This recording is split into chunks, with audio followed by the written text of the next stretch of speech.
Talk a little bit about Russia. I remember that I had the 5 year plan, and there was a lot of modern day things going on, and people basically loved me because it was a lot of steam work, and I think they're getting engines and stuff, and things were progressing there.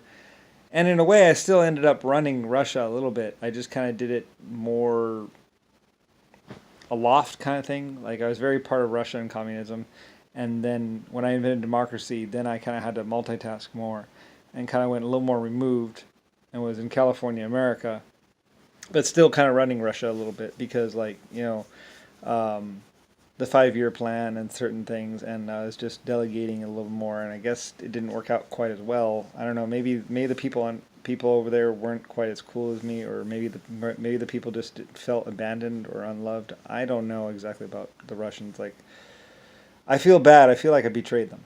I really do. I really do feel like I betrayed my people and I felt like and I think maybe they feel betrayed too because they really love me. I hope they love me. Like I was a really cool leader. Like what I was. I mean, I created democracy and the voting system.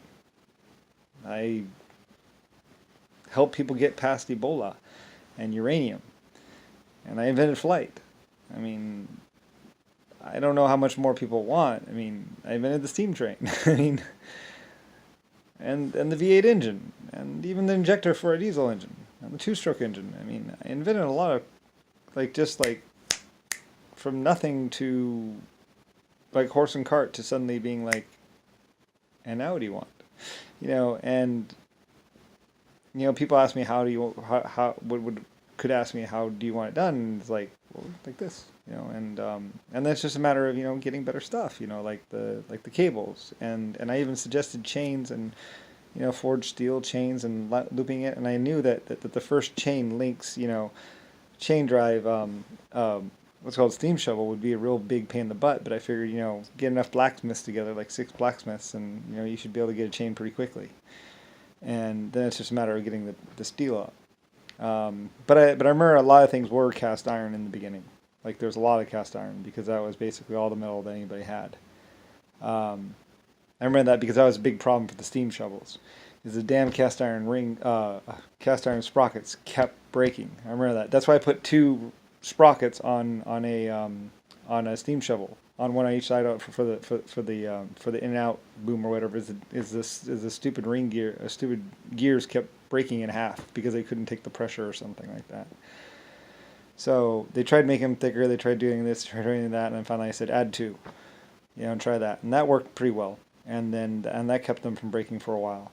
And then they finally got better ring gears, and I was like, oh, thank the Lord, thank everyone, we got better, we got better gears. Um, because that made the digging the Panama Canal and all kinds of things a lot easier. Um, some people are always like, oh, they're gonna copy it. Oh, blah blah. It's like, so what if they copy it? They still have to build it, and that I don't really care about that. I mean, come on, who am I really? Am I a pathetic loser, or am I the kind of guy that's like, yes, please copy? I don't care. I remember Rodney Dean Bradley was always like, they're gonna copy it. It was like, so what if they copy it? Good, they'll help themselves out better. That's awesome. More people helping out. I mean, I didn't really, even the airplanes. Like if you know me, you know that I actually gave Russia the newest best fighter, the P-51. If you see, there's a picture on one of the history things where it's like, and these planes are going to Russia, and they were identical P-51 Mustang airplanes, the precursor to the to the P-51, which was basically just kind of like more my thing and my in-house team or whatever, which used a American piston-powered engine, which wasn't quite as good as the German one, but the Rolls-Royce Merlin engine, but it was still a pretty good engine. It was still a pretty good plane, and basically, as America, I was just like, here you go, Russia. Have 4 planes. I think I gave them 4 or 6 planes or something like that. And they're like, you really seriously going to do this? I was like, damn right. He's like, they're like, you're helping out the competition. I was like, so? It'll take them a year or two to deconstruct them anyway, even if they don't, even if they do have better. So I was like, I didn't know what they had or, at the time because, I was doing America. So, But anyway, yeah. I've never been one of those guys that that wants to hurt people. I've always been one of those guys that just, do everything I can do, invent as much as I could, and share as much as I could. Money was never really a problem for me, like in the past, because I was always such a good inventor. At least before computers came along and modern day science, which I think I kind of invented. Anyway, yeah. So I don't know. I'm not the normal kind of person, that's for sure. But my history is deep and vast, I guess. It's funny to look at me. You just say I'm just another person. Anyway, that's my story. That's a long one. It's really, my story is long. It's true. Long and complex. I miss my people. I miss how much people love me. People really used to love me a lot. And I don't know, living without my people's love. I think the hardest thing I ever lost was my people's love. When my nations stopped loving me. When people stopped adoring me or thinking that I was the hope of the future. I think that's what hurt me the most. When I had to bomb the city and people were dying and I just couldn't help them fast enough.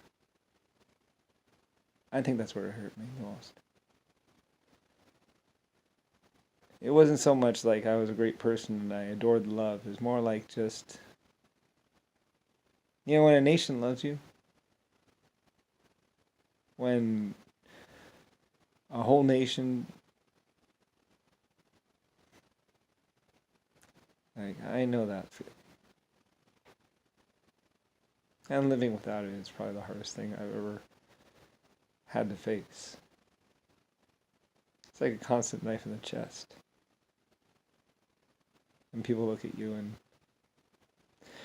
or when you have to live with the fact that, you're the reason why so many people have died. Or because you weren't able to save them fast enough. Like I said, I second guessed, all the things I faced.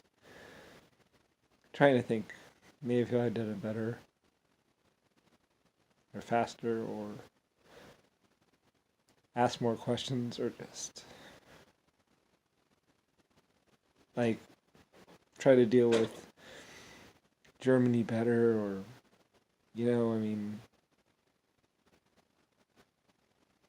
always just wonder what did I do wrong? How could I have done it better? How could I have been more compassionate? Or maybe just foreseen things better. Maybe I should have never bombed Japan. Maybe I should just let whatever was going to happen. Yeah, I don't know. I was just reacting. Just doing what I always do, which is basically just taking all available information and making the big call for my people.